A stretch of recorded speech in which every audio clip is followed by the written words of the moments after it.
सभी को मेरा नमस्कार। दोस्तों, आज मैं आपको एक हिंदी कहानी पढ़कर सुनाना चाहता हूँ। इस कहानी का शीर्षक है आत्मविश्वास। इससे पहले कि यह कहानी पढूं, आपको एक रिक्वेस्ट करना चाहता हूँ कि अगर आप इस चैनल पर नए हैं या अभी तक सब्सक्राइब नहीं किया है तो चैनल को सब्सक्राइब कर लीजिए, ताकि ऐसी और अच्छी हिंदी और मराठी कहानियाँ आपको सुनने को मिल सके। कहानी पसंद आए तो लाइक करें और अपने दोस्तों को शेयर करना न भूलें। धन्यवाद। तो आइए अब चलते हैं कहानी की तरफ। तो कहानी सुनिए, आत्मविश्वास। अंधेरे की साजिशें रोज रोज होती है। अंधेरे की साजिशें रोज रोज होती है, फिर भी उजाले की जीत हर सुबह होती है। सुबह होने तक इंतज़ार करें। क्या है कि इंसान कई बार ऐसे दलदल में फंस जाता है कि जितना वह निकलने की कोशिश करता है उतना ही फंसता जाता है। ऐसी स्थिति में इंसान को हिलना बंद कर देना चाहिए और शांत हो जाना चाहिए, नहीं तो वह धंसता ही चला जाएगा। जितना हिलेगा उतना ही धंसेगा। अंधेरे की भी एक उम्र होती है, ये हमेशा नहीं रह सकता। अंधेरे के कमज़ोर होते ही रास्ता स्वयं दिखाई देने लगेगा। फिर आपकी बुद्धि अपने आप इस दलदल से बाहर निकलने का उचित मार्ग तलाश लेगी। यह अंधेरा सभी के जीवन में आता है। हर किसी को इस अंधेरे से गुजरना पड़ता है। बस कोई सह जाता है तो कोई ढह जाता है। मन के जीते जीत और मन के हारे हार। अंग्रेजी की एक पंक्ति बहुत याद आती है। A man is not finished when he is defeated, but he is finished when he quits। Mahabharata काल की एक कथा है। एक बार कृष्ण और बलराम किसी जंगल से गुजर रहे थे। चलते चलते काफ़ी समय बीत गया और अब सूरज भी लगभग डूबने वाला था। अंधेरे में आगे बढ़ना संभव नहीं था, इसलिए कृष्ण बोले, बलराम, हम ऐसा करते हैं कि अब सुबह होने तक यही ठहर जाते हैं। भोर होते ही हम अपने गंतव्य की ओर बढ़ चलेंगे। बलराम बोले, पर इस घने जंगल में हमें खतरा हो सकता है। यहाँ सोना उचित नहीं होगा। हमें जागकर ही रात बितानी होगी। अच्छा, हम ऐसा करते हैं कि पहले मैं सोता हूँ और तब तक तुम पहरा देते रहो, और फिर जैसे ही तुम्हें नींद आए तुम मुझे जगा देना, तब मैं पहरा दूंगा और तुम सो जाना। कृष्ण ने सुझाव दिया। बलराम तैयार हो गए। कुछ ही पलों में कृष्ण गहरी नींद में चले गए।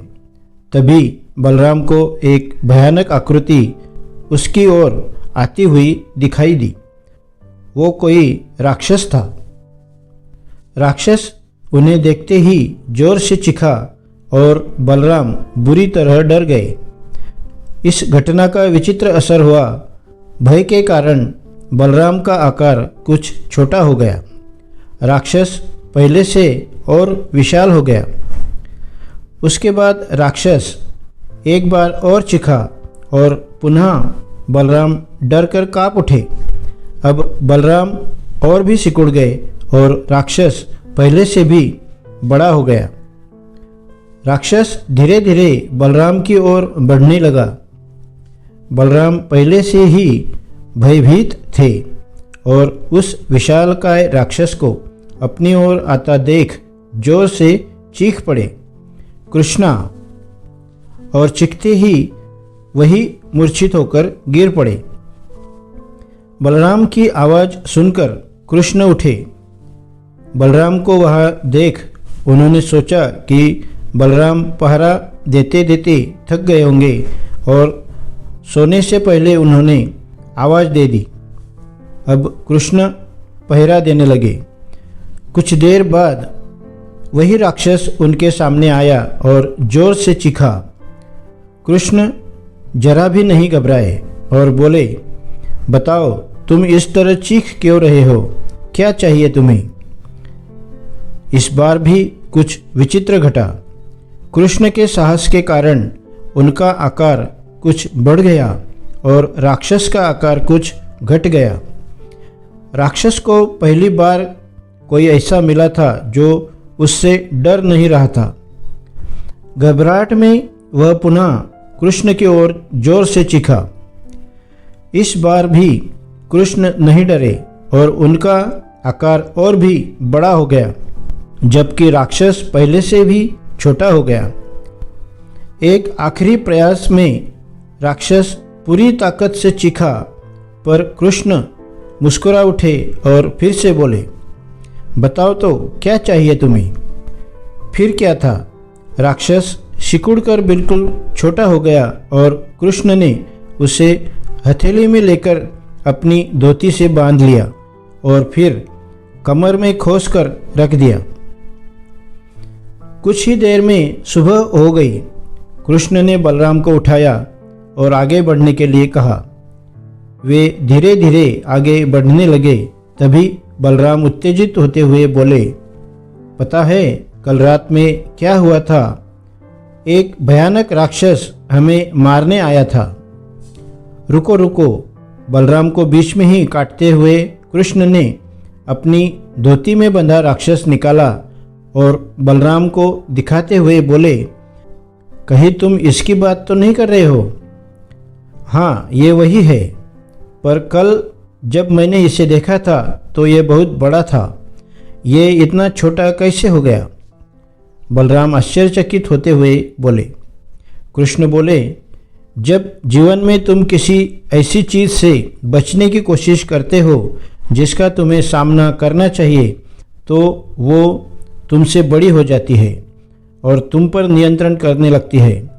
लेकिन जब तुम उस चीज़ का सामना करते हो जिसका सामना तुम्हें करना चाहिए, तो तुम उससे बड़े हो जाते हो और उसे नियंत्रित करने लगते हो। दोस्तों, ये राक्षस दरअसल हमारी रोज़मर्रा की ज़िंदगी में होने वाले संघर्ष है, विपरीत स्थितियाँ हैं, जीवन की समस्याएं हैं।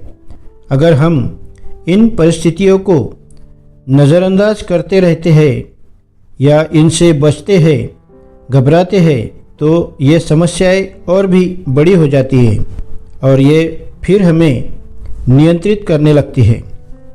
लेकिन अगर हम इनका सामना हिम्मत के साथ करते हैं तो यही समस्याएं धीरे धीरे छोटी होती चली जाती है और अंततः हम उन पर काबू पा लेते हैं। इसलिए जब कभी भी जीवन में ऐसी समस्याएं आए तो उसका आत्मविश्वास के साथ सामना करें, उन्हें नज़रअंदाज न करें, उनसे बचने की कोशिश मत करिए। जब आप ऐसा करेंगे तो देखते देखते ही वे समस्याएं इतनी छोटी हो जाएगी कि आप आराम से उन पर नियंत्रण कर सकेंगे और उन्हें हमेशा हमेशा के लिए खत्म कर सकेंगे।